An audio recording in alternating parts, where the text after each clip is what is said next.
제가 솔직히 말씀드릴게요. 네. 제가 책을 쓰고 있지만 무부책의 계단에서 막 이런 거를 봐봐야 지금 책을 많이 보라는 말씀을 안 드리고 싶어요. 솔직히.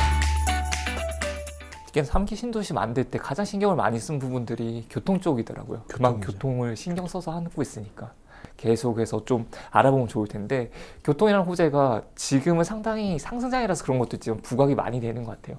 이런 게 하락장 같은 때도 교통 영향을 좀 많이 받을까요? 하락장이냐 상승장이냐에서 교통 때문에 사느냐 마느냐를 결정짓는 것은 아니고요. 앞으로 그 교통망이 들어옴으로 인해서 지금은 좀 하락하지만 나중에 충분히 상승할 수 있는 여러 개 있느냐를 보는 것이 더 중요하거든요. 그러니까 순간적으로 가격은 예를 들어서 어떤 한 지역이 GTX가 들어온다는 사실을 알았어요. 자, 그럼 우리가 이미 GTX는 어디가 들어올 거라고 알고는 있지만 이게 시작한 데는 있어요. 예를 들어서 그 GTX A 노선인 A 노선 같은 데는 뭐 킨텍스에서 그러니까 킨텍스에서 뭐 대곡이나 뭐 연신내역을 거쳐서 연신내에서 서울역 찍고 삼성역이거든요. 그럼 강남까지 사실 연신내에서 두 정거장에만 오는 거예요. 뭐 이미 공사도 하고 있어요. 엄청 올랐겠죠. 근데 이미 우리는 공사를 하기 전에 이미 그 사실을 알았어. 근데 너무 빨리 알았네. 너무 빨리 알아가지고 공사 시작도 안 했는데 가격을 다 반영을 받았다. 그러면 충격이 왔을 때 당연히 충격을 받죠. 언제 될지도 모르는데. 10년 뒤에 GTX 한번 타보고 싶어갖고 사는 사람이 그렇게 많지는 않을 거 아니에요. 그래서 그게 어떤 분위기 때문에 그 어떤 집값이 올라가는 그 시대의 어떤 흐름에서 반영을 받아줄 수는 있겠지만, 그게 하락을 좀 했다? 그럼 그때가 어떻게 보면 사야 되는 사람들의 타이밍이 될 것이고, 팔아야 되시는 분들은 버텨야 되는 타이밍이 와야 되는 것이죠. 흔들리는 게 아니라. 이게 거품이라고 생각하는 사람도 분명 있을 테고, 여기가 당연히 기회라고 생각하는 사람도 공존하겠네요. 공존하죠. 양쪽이 공존하니까 그때 눈치 싸움이 엄청 일어나죠. 그러다가 갑자기 어느 날 자고 일어났는데 공사 확정. 갑자기 가격이 왜 그런 기사 있잖아요. 3억이 떨어졌다는 기사도 있지만 오늘 살라고 그랬더니 5억이 올라 있더라.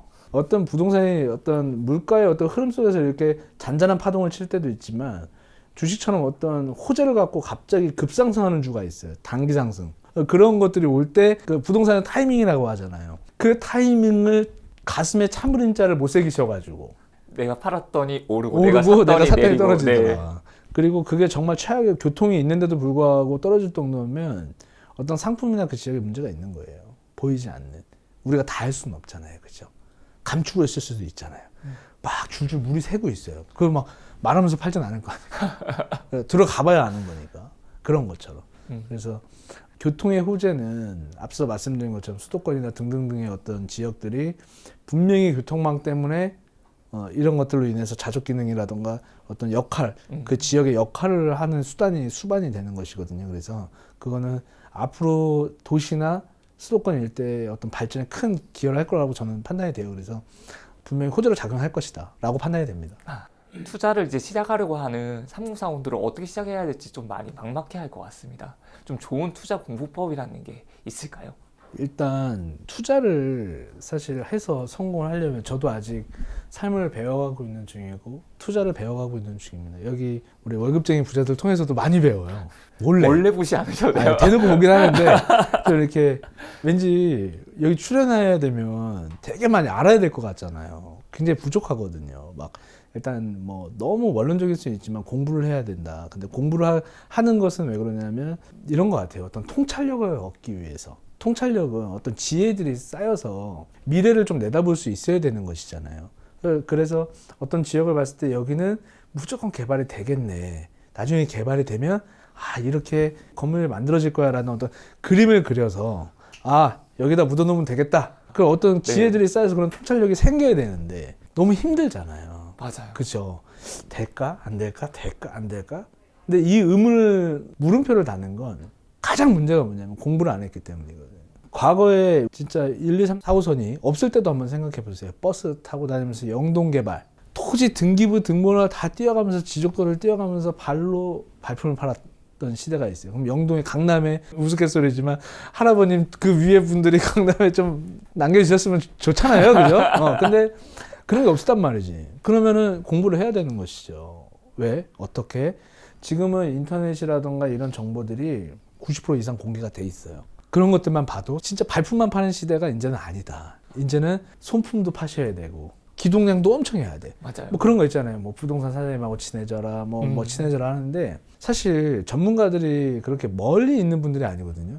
유튜브 전문가들을 그냥 좀 친하게 지내라. 댓글 좀 달아주시면 친해지고요. 그것만으로도 공부가 돼요. 근데 약간 편파적이거나 또 잘못된 길로 되면 문제가 될 수 있지만 그거는 시청자분들의 좀 몫인 것 같아요. 왜냐하면 거의 영상이나 이런 것들은 주관적인 생각이 많이 들어가기 때문에 어쨌든 기동량도 공부고 손품도 공부고 발품도 공부다. 근데 이런 것들이 이루어지면 과거에 진짜 10년, 20년, 30년 걸리던 거 지금은요 진짜 1년도 안 걸릴 수도 있어요. 인터넷 너무 잘 돼 있거든요. 국토부 들어가면 다 나오고요. 서울시 들어가면 다 나와요. 용어가 어려우시면 하는 거고 모르면 우리처럼 들으면 되잖아요. 그러니까 좀 공부를 하셔서 어떤 지혜를 만드셔야 되고 통찰력을 만드셔야 된다. 저는 이렇게 말씀을 드리고 싶어요. 네. 혹시 책도 많이 읽으셨을 것 같은데 네. 책 한 권 추천해 주실 수 있을까요? 지금 책을 많이 보라는 말씀은 안 드리고 싶어요. 솔직히. 제가 솔직히 말씀드릴게요. 네. 제가 책을 쓰고 있지만 누구 책이 대단해서 막 이런 거를 봐봐야 사실 어떤 통찰력을 쌓는 데 도움이 되지만 그럴 바에는 시대가 시대인 만큼 차라리 유튜브를 더 보는 게 낫다. 주관적인 이야기, 객관적인 이야기, 떨어진다는 이야기도 있고 뭐 오른다는 이야기도 있잖아요. 차라리 그거 듣는 게 지금의 어떤 책들을 보는 것보다 훨씬 더 낫고요. 만약에 세무나 이런 것들 공부하기 위해서 이거 몇 %야 뭐 이런 거 있으면 오히려 그런 것들은 듣고 까먹을 수 있잖아요. 네. 그러니까 책으로 남겨놓고 하면 좋겠지만 책 아니어도 블로그, 카페 들어가면 다 나와요. 인성을 쌓고 어떤 양식을 쌓고 이런 입장에서는 책을 뭐라고 말씀드리고 싶지만 부동산 투자를 하겠다고 중개사 공부하실 거 아닌 이상은 특별히 제 책도 사실은 봐야죠. 저는 그 책에 담아놓은 건 이거였어요. 100년 부동산 투자의 본질이라는 건 그동안 제가 한 15년 정도 이 업에 종사하면서 거의 실패하신 분들이 못 참아서 분명히 때가 오는데 분명히 때가 온다. 근데 그 타이밍을 잡는 건 내가 언제 그걸 취득해서 갖고 있었는지는 모르겠으나 분명히 타이밍이 오는데 그 타이밍을 못 만나는 것이거든요. 또는 그 타이밍이 왔을 때 그 타이밍을 잡지 못하는 것이기 때문에 그런 것들을 알려면 역사를 좀 알아야 되고 어떤 정부가 그래서 좀 제가 책은 좀 멀게 써놨죠.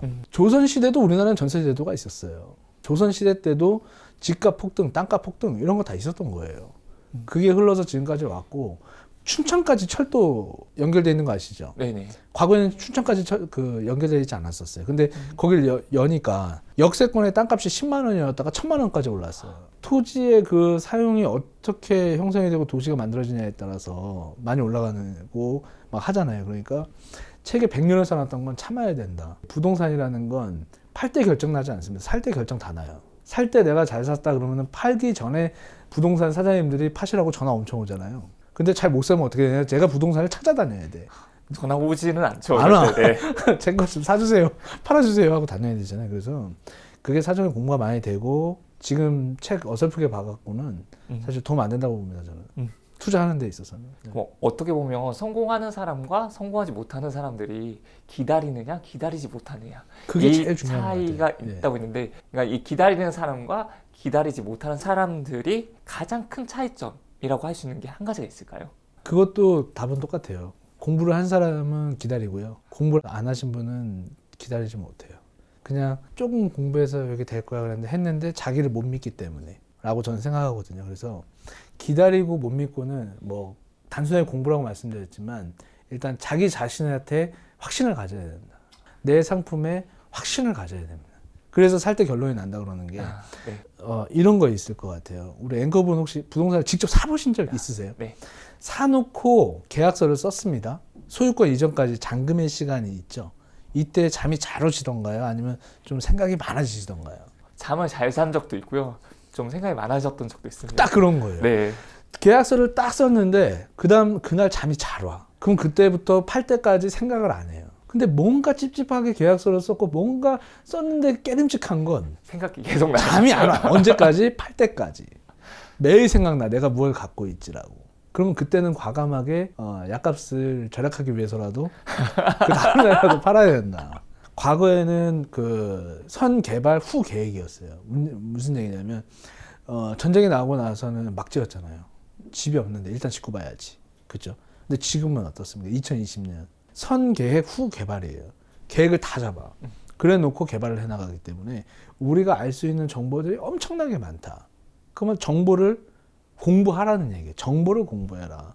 정보를 공부하지 않으면은 누군가에게 의존할 수밖에 없거든요. 근데 의존하게 되면 그 확인되지 않은 걸 의존하게 되면 의심이 들어서 흔들려요. 내가 저 사람을 믿고 샀나? 이렇게 되는 것이고, 내가 잘 사면 저 물건을 믿고 산 거예요. 아, 이 지역에 이 물건은 이 정도는 내가 갖고 있으면 이 정도 될 수 있는 확률이 있어 라고 내 마음에 위안을 가질 수 있는 것이고, 그게 지혜가 쌓이고 정보가 쌓이면서 뭐가 쌓이는 거냐면 결국에는 마지막에 통찰력이 생기는 것이거든요. 그래서 굉장히 이 부동산이라는 것은 어떤 하나를 공부한다고 해서 되는 것이 아니라 많이 듣고 많이 보시고 부딪혀 보고 하셔야 되는 것이고요. 저는 사실 최대한 젊을 때, 최대한 어릴 때 뭐 1,000만 원을 갖고 있든 3,000만 원을 갖고 있던 간에 하여튼 뭐라도 좀 사봤으면 좋겠어요. 사봐야 공부가 되지, 안 사면 정말 자동차 차 처음 살 때 한 3개월 잠을 못 잤거든요.